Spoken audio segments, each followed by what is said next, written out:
আজকে আমি আলুর দম করছি, তার জন্য সর্ষের তেল দিয়েছি, তেলটা গরম হয়ে গেছে। এবার আমি 3টে তেজপাতা দিয়ে দিলাম, এখানে 2-3 টুকরো দারচিনি দিয়ে দিলাম, 2টো এলাইচি,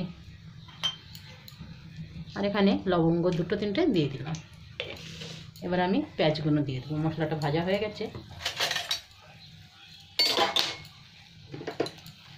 এখানে বড় বড় 2টো পেঁয়াজ চপারে চপ করে রেখেছি, এটা দিয়ে দেবো।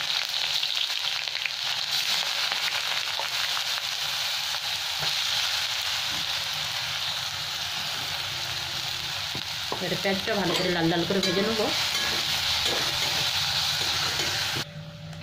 পেঁয়াজ আমার ভাজা হয়ে গেছে লাল লাল করে। এবার আমি আদা বাটাটা দিয়ে দেবো, 1 চামচ আদা বাটা দিয়ে দিলাম এখানে। সাথে আমি শুকনো মশলাগুলোও দিয়ে দিচ্ছি, এখানে কাশ্মীরি লঙ্কার গুঁড়ো 2 চামচ দিয়ে দিলাম।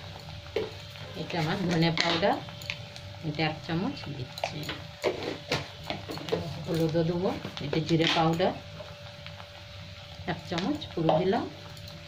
এবার আমি হলুদ দিচ্ছি। মশলাটা একটু নেড়ে নিয়ে তারপর একটু জল দেবো, একটু জল দিয়ে ভালো করে মশলাটা আবার কষে নেবো।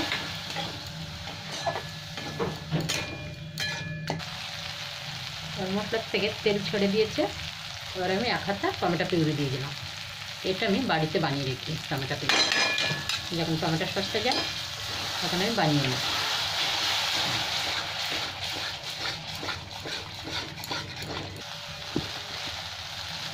মশলাটা ভালো করে তেল ছেড়ে দিয়েছি, এবার একটু মটর দিয়ে দিলাম।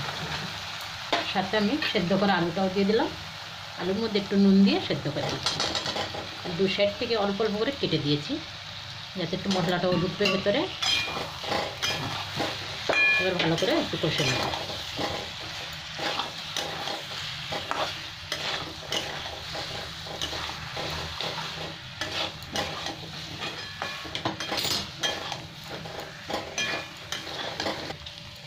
এবার আমি ভালো করে কষা হয়ে গেছে, এবার একটু গরম জল দিয়ে দেবো, দিয়ে একটুখানি ফুটে গেলেই বন্ধ করে দেবো। অল্প একটু গরম জল দিই, আর জল লাগবে না,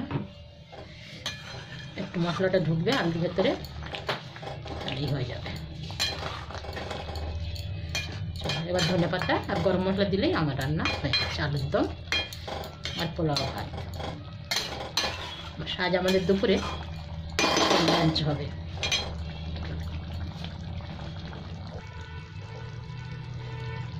এবার একটু গরম মশলা দিয়ে দিলাম, দিয়ে আমি ধনে পাতা দিয়ে ঢাকা দিলাম। হয়ে গেছে আমার আলুর দম।